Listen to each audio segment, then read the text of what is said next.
This show is brought to you in part by viewers like you who joined a Patreon or become YouTube members. Thank you. And if you could, hit the like button and subscribe if you want more Browns-focused content. Do the Cleveland Browns get treated unfairly by the national media? That is a question that has been out there to be asked. And I have always been on the side of, yeah, most times the Cleveland Browns are being treated unfairly by the national media, but it's not as simple as that, right?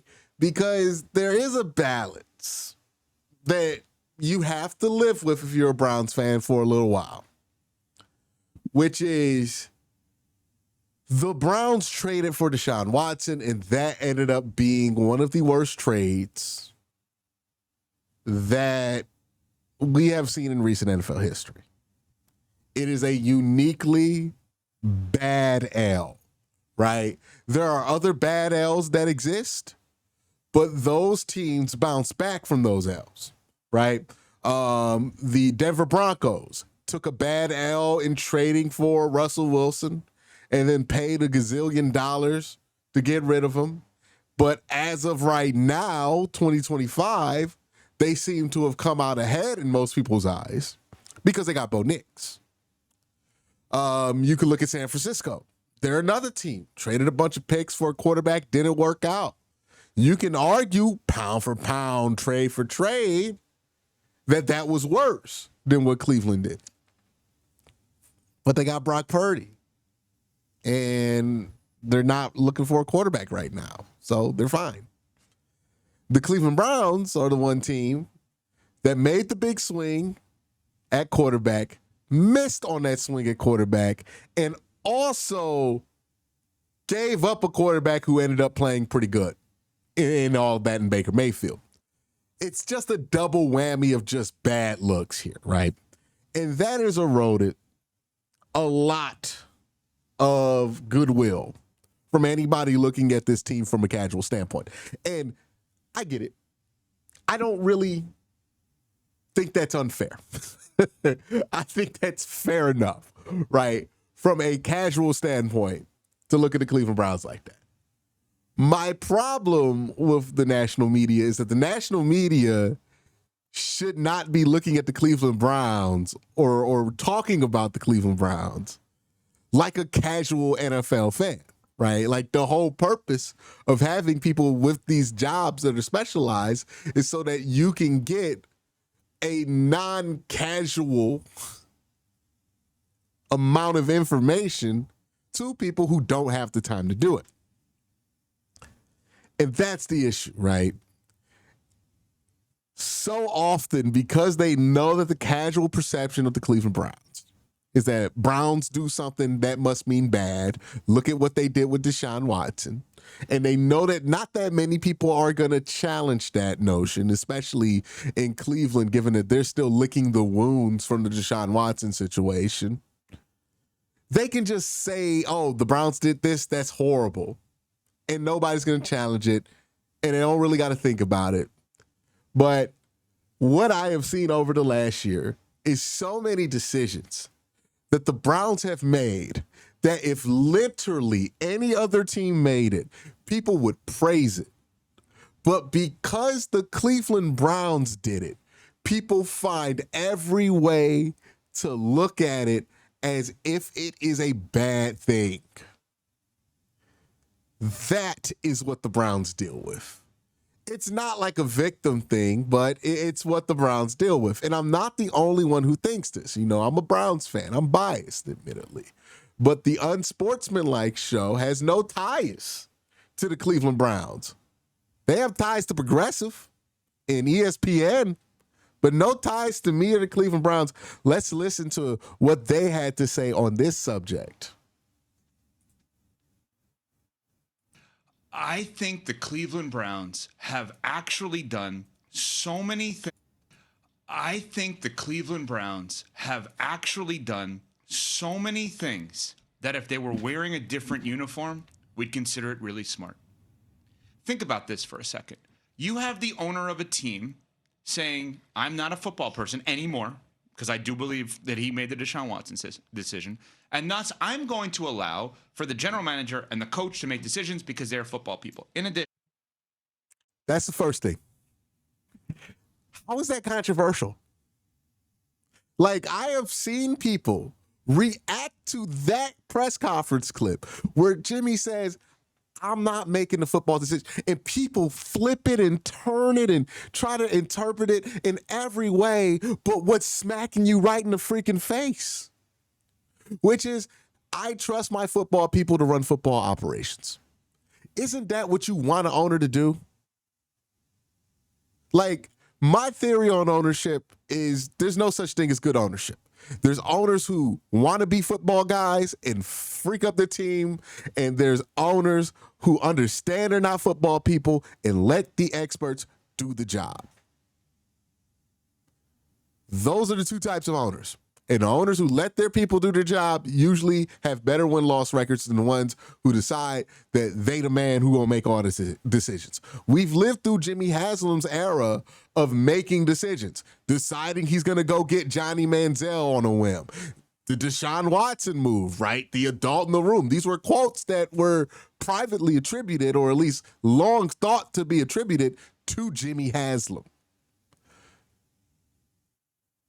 So he stops doing that. He admits that he's not doing that, and he's allowing Andrew Berry to do that. And then people are twisting this like Andrew Berry being in charge of football operations when he's the damn GM is somehow a bad thing. It's somehow not what good teams do.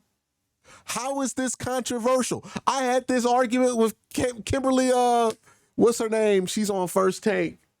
And get up. I had to have this argument with Kimberly Martin on Twitter because they posted this quote, and she posts a Prince rolling his eyes emojis and goes, "Oh, whoa, boy, oh, it's controversial." And I'm like, what is controversial about this? What is remotely controversial about what was said in that quote? Why wouldn't a GM have been the guy who made a decision to pick somebody in the 5th round, right? And this idea that the owner made it happen, I've broken down how ridiculous that conspiracy theory is. Double down on Myles Garrett. That's smart. Double down by way of money, as well as we're going to bring in Mason Graham to play next to you from Michigan, who's only going to help you. They doubled down. So you thought that was the right move? Here we go. Here's why. They doubled down on Myles Garrett two ways. They doubled down on next year's draft, which is a quarterback draft, by getting their pick and the Jaguars' pick. They doubled down on the idea of doubling their chances of finding a diamond in the rough with two mid-round quarterbacks. One of them who slipped there in Shedeur Sanders, the other Dylan Gabriel. I think if the Cleveland Browns were wearing a different uniform and we had no preconceived negative notions about them, we would actually look at a lot of their decisions as intelligent this offseason. This is something, and he hits on it, right? The criticism that the Browns got for drafting two quarterbacks, it blows my mind.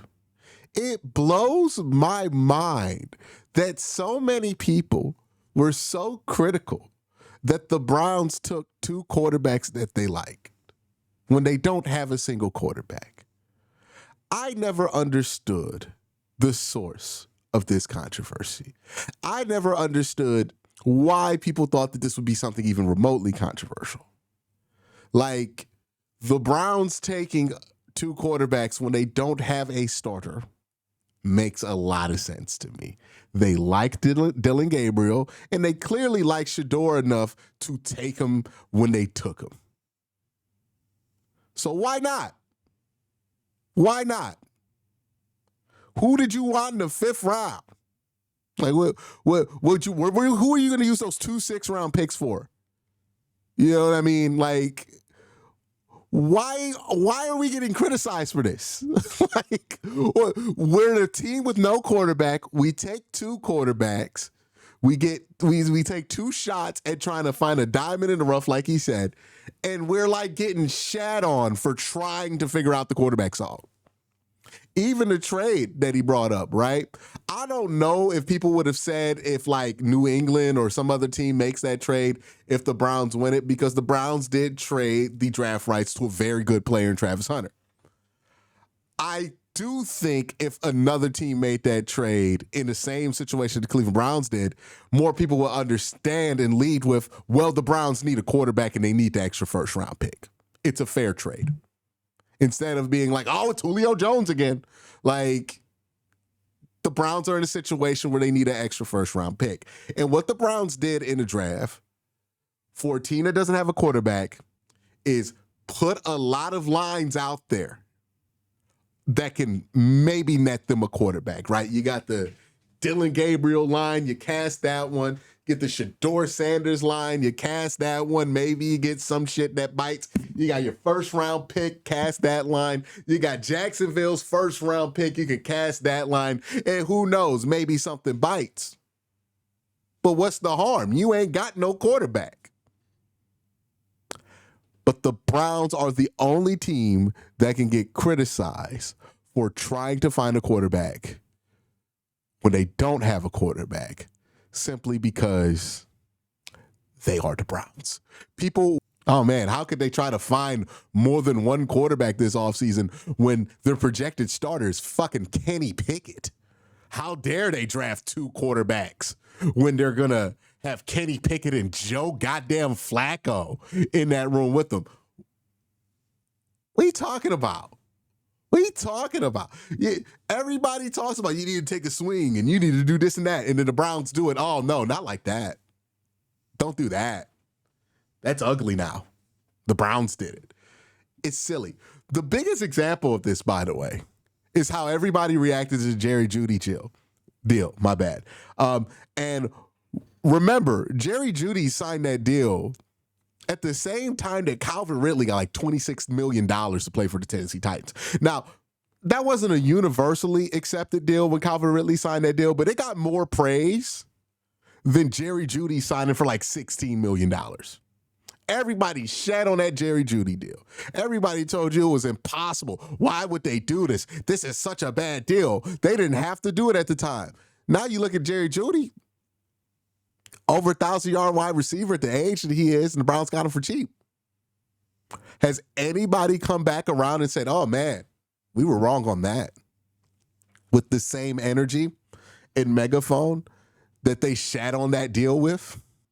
We don't even think they're going to make the playoffs. What they're doing is they have given themselves an opportunity to be really good for a really long time if Shador or Dylan Gabriel are good, because next year, having the two picks, to do one of two ways, just taking them around them, or as you have said, CC, bait a team that desperately needs a quarterback to give you two picks each of the next 2 or 3 years, and you're set up for success. And what he said about Shador, now I don't like the owners commenting on the drafting of the player. I think that gets weird, but letting the football people... Did it, though. Yeah, he did it. He did it. No question. Letting the football people make the football decisions, I think is pretty damn smart now. It wasn't then. I mean, it's basic shit, man. It's basic shit that, like, the Browns, like, I'm not asking for people, by the way, to give the Browns unfettered credit and just be like, oh, look at the Browns. They're letting football people make football decisions. Throw a fucking parade for them. That's not what I'm saying. What I'm saying is, why are we being criticized for this, right? Like, if you just didn't want to say anything about it, I think that's a fair place to be at. You don't got to give the Browns credit for doing basic stuff. That's what they've done, is some basic stuff, you know what I mean? Getting quarterbacks, what they have. It's not like a brilliant plan unless it works out.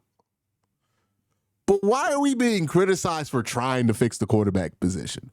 Why are we being criticized for signing a young wide receiver to a pretty advantageous deal? Why are we being criticized exclusively for our owner saying, hey, man, I'm going to let my GM make football decisions?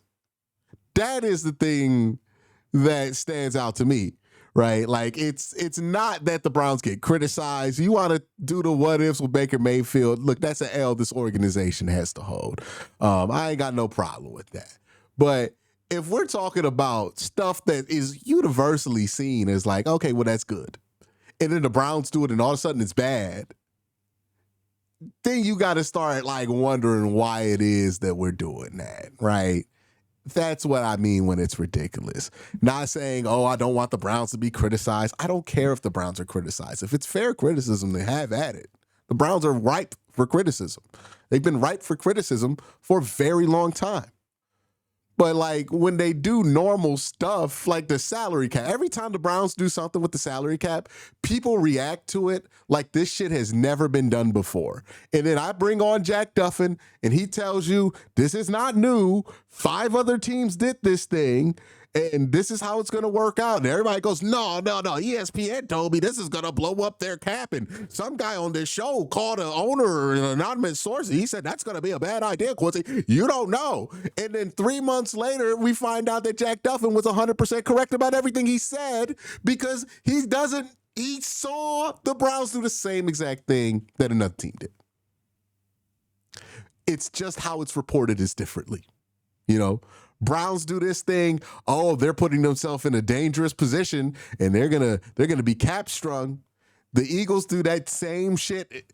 Jeffrey Lurie's just a brilliant man at fitting the salary cap. It's the same exact thing. It's just reported differently, and that's the stuff that bugs me when when people just like automatically look for everything Cleveland to do because it's Cleveland to be a failure. Does Cleveland deserve criticism because they've had a lot of failure in the last 25 years? Absolutely. Does Cleveland deserve to have everything looked at a more critical eye? Sure. But if you're recognizing that Cleveland is doing the same stuff that other teams do that you usually praise them for, I'm not even asking that you praise them. I'm just asking that you just like leave it alone. Like, why are you criticizing this? Like, what is the point? But that's it. Y'all have a good one. Peace.